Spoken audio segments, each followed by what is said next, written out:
Good afternoon. It is Thursday, May 7th. I am joined by Dr. Janae Caldoun, our Chief Medical Executive, and thank you for tuning in.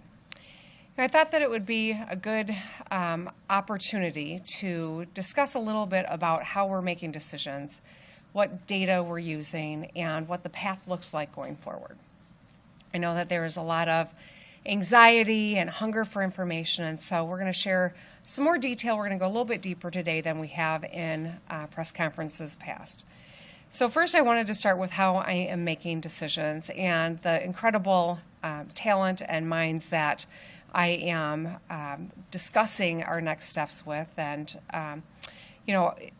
as we navigate this, I think it's really important to stay very close to our healthcare professionals on the front lines of this crisis. The epidemiologists that I've sought counsel from for the past 2 months have some of the most crucial insight on what steps we need to take to protect our families and to protect our people. These experts have informed all of the actions that I've taken each step of the way, and the actions we've taken have flattened the curve, reduced deaths, helped keep our health system afloat, and protected frontline healthcare workers all in the process. And that's why as we continue to navigate this crisis, I'm staying close to them. And these people are people like Dr. Caldoun, of course, who is by my side every step of the way. Epidemiologists at the University of Michigan and the School of Public Health at U of M as well. The Michigan Economic Recovery Council, which is made up of a tremendous number of leaders in both healthcare and in industry, including 4 of our great university presidents, most of whom have medical backgrounds on top of it. We're staying in close touch with trade associations. So as we are promulgating protocols and best practices, that they make sense in the workplace. And of course, talking with my fellow governors across the country, both sides of the aisle, sharing our thought processes. And when we do that, we get the benefit of one another's resources, like the ones I just named here in Michigan.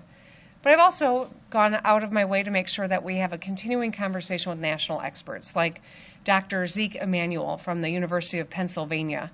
You've probably seen him on television quite a bit. He's a professor in healthcare management, medical ethics, and health policy at the Perelman School of Medicine. Dr. Emily Martin, who is an associate professor of epidemiology at the University of Michigan School of Public Health. Dr. Josh Sharfstein at Johns Hopkins, who oversees the Office of Public Health Practice and Training and is a director of the Bloomberg American Health Initiative. You've probably seen him on television. As you have seen, Dr. Scott Gottlieb, the resident fellow at the American Enterprise Institute and former commissioner for the FDA. Dr. Ashish Jha, professor of global health at Harvard, and Dr. Vikas Parekh, professor, Michigan Medicine, University of Michigan, and Dr. Marissa Eisenberg, associate professor of epidemiology at the University of Michigan School of Public Health. This is a sampling of the kind of expertise that we are soliciting to inform each step that we're taking as a state. From the very early days where we had to take aggressive steps to take kids out of school and go into a shutdown, to the steps we're taking now to turn the dial and to start to re-engage sectors of our economy.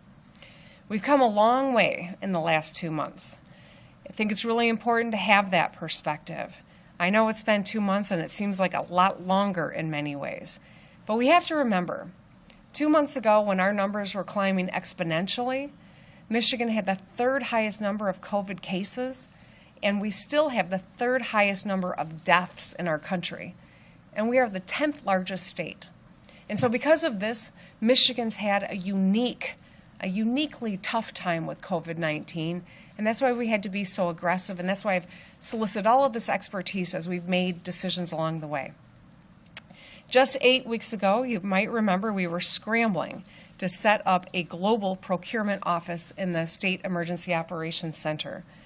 With the aid of people in the private sector, with the aid of the federal government, and the incredible work that our state employees have done, we have made a huge difference in these last 8 weeks in just our ability to meet the needs of our frontline healthcare workers. We've been fortunate that we've had a lot of partners in the private sector, like Ron Mills, who came from General Motors, Laura Oppel and Adam Carlson from the Michigan Health and Hospital Association, Lynn Tarosian, former CEO of Henry Ford, with countless Michigan National Guard members to aid in logistics, and working in lockstep with Michigan-based companies, FEMA, the Federal Department of Health and Human Services, to assist in materials and supply chain and logistics of PPE receipt. Our COVID-19 cases were growing exponentially in those early days, and many of our hospitals were at capacity immediately at the onset of this crisis. I bet you might remember that there was a weekend where we had one shift's worth of PPE, meaning that in a hospital, they only had enough PPE for one 12-hour shift, where doctors and nurses were wearing the same mask for days. This is the work that has been done in these intervening weeks, and that hard work is paying off. We're now testing more and more Michiganders. You can see how our testing has ramped up. From the early days where we were setting up a state lab to now where we've got partnership labs across the state. And the number of cases that we are seeing has started to plateau. This is because your staying at home has made a difference. This is because of all the actions the people and the businesses of Michigan have taken to make sure that we flatten our curve. Now, I want to be very clear. COVID-19 is still present in Michigan. It is present in 79 out of 83 counties. And that's why it's terribly important that we not let our guard down now, that we consider this a very real threat because it is. Those slides I showed you about how we've ramped up PPE and testing and we've seen our numbers start to plateau, those are all great signs.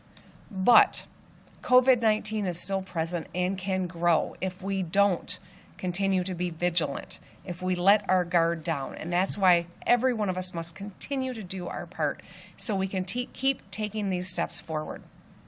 Now, because of the hard work that this team of private sector, public sector, inside Michigan and outside of Michigan, because of the hard work that we've done, and because of countless Michiganders and businesses and organizations that have played their part, we've really pushed the curve down dramatically.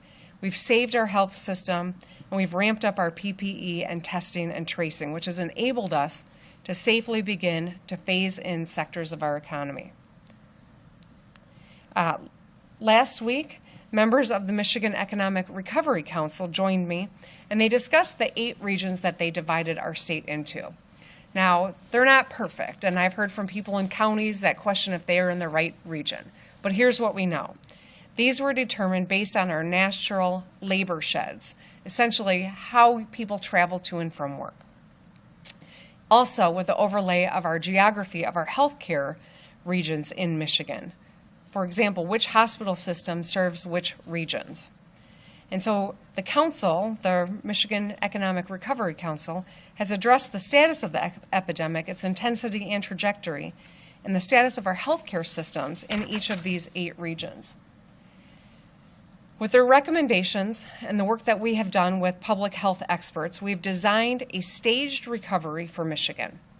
Now, it's important that we remember we have to re-engage like a dial, not a switch that goes on or off, but a dial that we can turn, and we can continue to turn the intensity up if everyone does their part.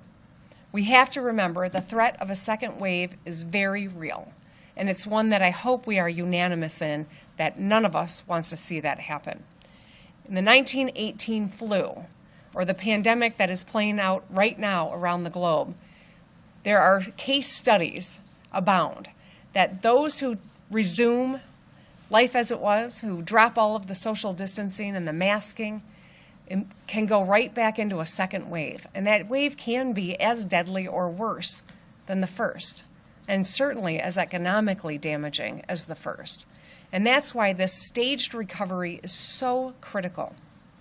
We have to continue to move incrementally and measure our data every step of the way. That means continuing to ramp up our testing, and our tracing capabilities to isolate when we detect COVID-19 so that we keep this number low and don't get overwhelmed again and have community spread. There are 6 stages to our My Safe Start, and each step forward is contingent on factors relating to the spread of COVID-19 and our ability to detect it, trace, and isolate positive cases.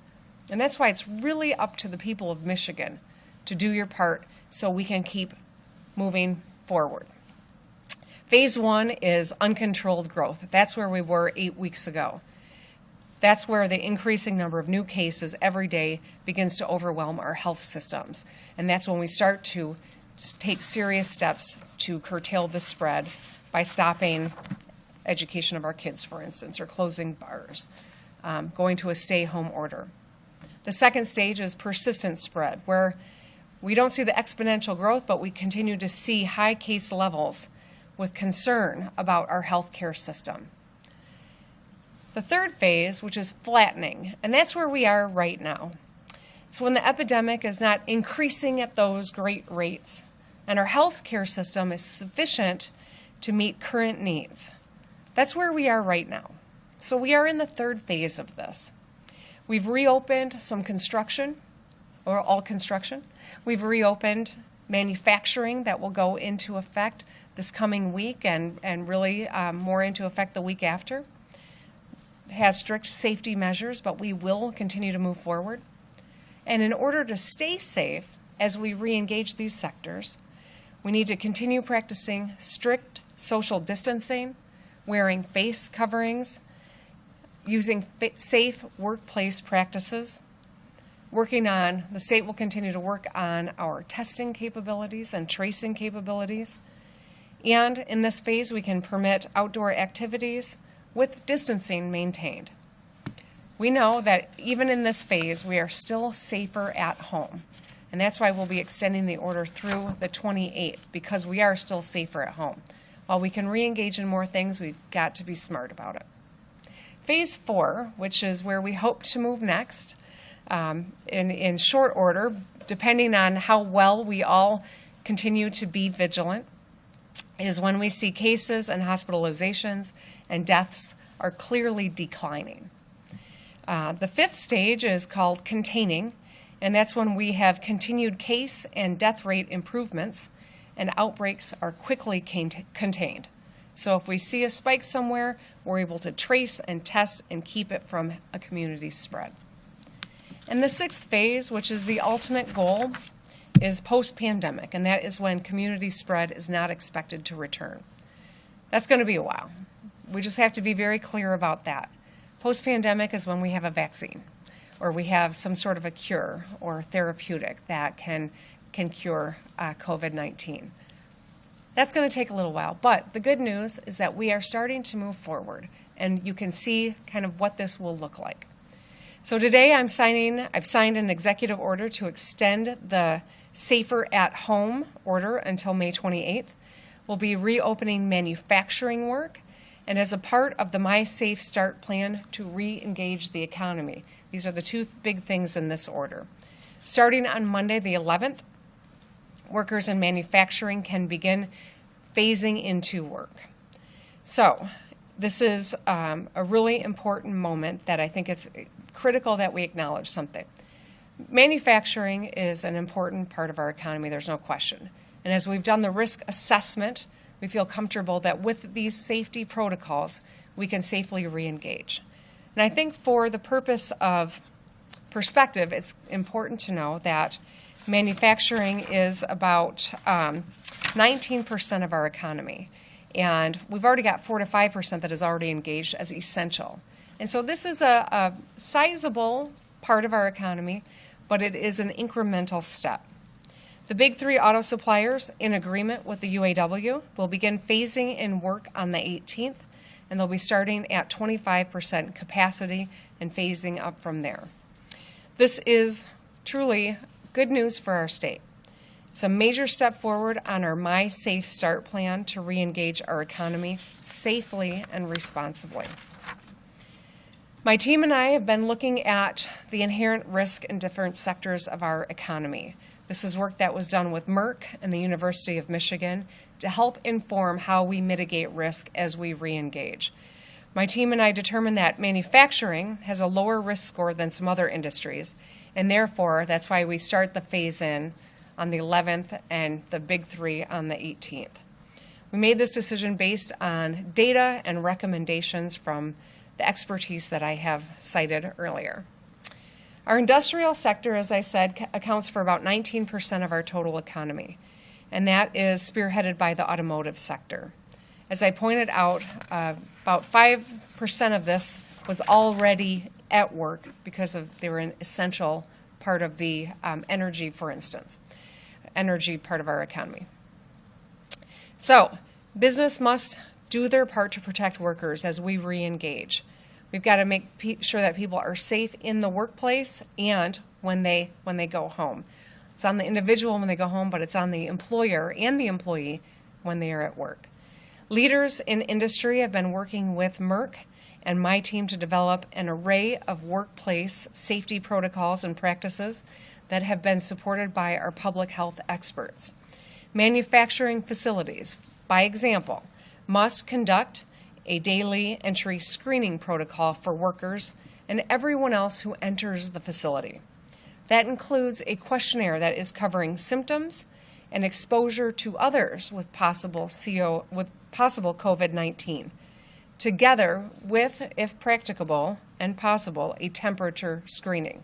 These are some of the examples of these protocols. They are not this is not a complete list of all the protocols, but I wanted you to have an opportunity to see what some of the work is that we're doing. They also will be creating dedicated entry points at every facility. They will be suspending entry of non-essential in-person visits, including tours. And they've got to train workers on, among other things, how COVID-19 is transmitted from person to person, what the signs and symptoms are of COVID-19, steps that workers must take to notify the business or operation of signs and symptoms of COVID-19 or suspected or confirmed diagnoses, and the use of personal protection equipment. These facilities must require masks to be worn when workers are not able to consistently maintain 6 feet of separation from others.